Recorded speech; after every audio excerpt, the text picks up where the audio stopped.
Hürmetli vatandaş, bugünkü leksiyelerimizle başlayımız. Leksiye de Sadaka Rosa, Washington'dan sözdeyimiz.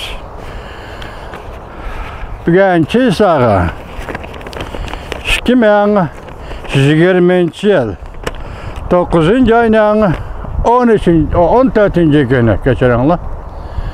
Bugünkü vaziyetten eşak Amerika Koşmuş Ştatlarının prezidenti Trump hazır pilorda Katar'da Ştatlarda saylamga avaz toplap notok sözleş faaliyeti bilen şoğullanıp Xitay tilde aytganda yav beyjo deydi. Təvirnib turgan ştatlarda hazır kızgınlık üstün prezident Trump'ni kollaştı. Bu bir vaziyet. İkincisi vaziyet hazır Hindistan Cungu çevrasındaki Hindistan taraf harbiy kısımları. Yani 14.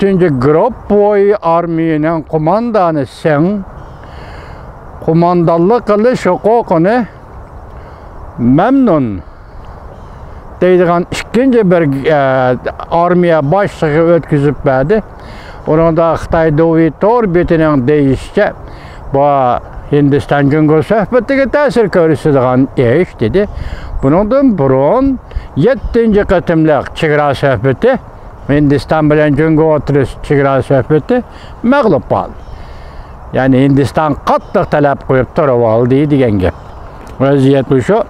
Ondan keyin ahirda sizlarga yetkazadigan nihoyatda jiddiy xabar va vaziyatning tuguni desek, hurmatli vatandosh, Yaponiya Asahi Shimbun gazeti, Changjin Shimbun degani balki shu gazetning qarmog'idagi yana bir gazet shundoq bir xabarni e'lon qildi. Yaqinda dedi, Amerika Qo'shma Shtatlarining prezidenti Trump Tayvanni chaqmoq tezligida ziyorat qiladi dedi. Belki bu xabarni anglab qoldinglar vatandoshlar, biz bir kun kechikib qoldik. Buning uchun sizlardan afv so'raymiz. Bugun shuning munosabati keldi, sizlarga leksiya so'zlaymiz vatandoshlar. Jiddiy xabar. Chaqmoq chaqqanda xabar. Prezident Trump Tayvanni chaqmoq tezligida ziyorat qiladi. Bir Cungu prinsipini örüp taşlaydı, çörüp taşlaydı. Mavzulu xabar 10. ayının 13. günü Vanvet orbitida e'lon qilindi xabar. Mundaq başlandı. Amerika amaldorlari yaqin qishki oydan beri orqa-orqadan Tayvanni ziyorat qildi. Cungu orqa-orqadan Tayvanga harbiy aeroplan avatib, masalan davlat chegara yaqinlariga harbiy aeroplan avatib tahdid soldi. Tayvan bo'g'zining vaziyati bargan sari jiddiylashdi, lekin Yaponiya matbuoti Sankan Hoshi Yaponiya matbuoti Sankan Hoshi jiddiy xabar e'lon qildi. Amerika prezidenti Trump Tayvanni tuyuqsiz ziyorat qilishni o'ylashyapti.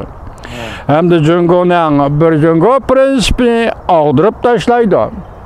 Tayvan Junguning ayrilmas bir qismi degan nazariyani, ya'ni sapsatini og'dirib tashlaydi. Tayvanni davlatda e'tirof qiladi. Reallikqa aylansa, talashqan shaharlaring qoldi, ala shaharingni. Shunaq deyalamizlar Junguliklar, devetinglar deyman. Bunu Risal matbuotlar xabar qilib mundaq ko'rsatdi. Amerikada 11. ayning 3. kuni cho'ng saylam o'tkaziladi.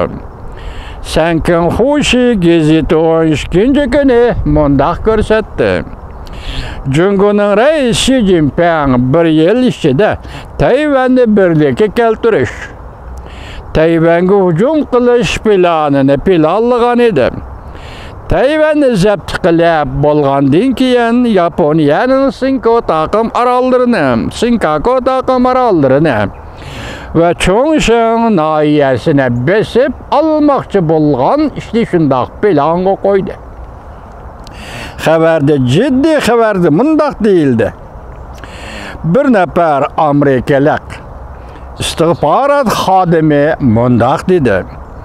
Prezident Trump dal hozir Tayvanni ziyorat qilishni, Tayvanning davlatlik o'rnini e'tirof qilishni, Jungoning bir Jungo siyosat prinsipini ko'rib tashlashni va Jungoning ayrilmas bir qismi Tayvan deydigan nazariyani ag'dirab tashlashni o'ylashyapti. Shu vaqt ichida muavin prezident Mike Pence ve devlet işlakatı Mike Pompeo belki bu vazifeni ödü gelişim mümkün. Plan bo'yicha, loyiha bo'yicha. Bu deganlik prezident Trump o'zi Tayvanga ciddi ziyoratga bormasa, u vaqtda muavin prezident Mike Pence bilan devlet işlakatı Mike Pompeo ödü qaladi. Endi bu xabarlar to'g'risi biz Mike Pompeo Tayvanni ziyorat qiladi degan xabarlarni sizlarga 3 qatim, 4 qatim anglatdik. Endi ma 5-inchisi o qism to'g'ri xabarlar deyli, endi hali obzorchilar yo munozirchilarning xabari deyli. Bugünkisi Yaponiyaning Shenzhen Shinbin degan asosi sinbin bo'lsin, qo'l ostidagi gazetning xabari ekan vatandosh. Endi bu gazetlar bundaq chaqchaqni o'ynamaydi deb o'ylayman. Siz qanday qaraysiz vatandosh?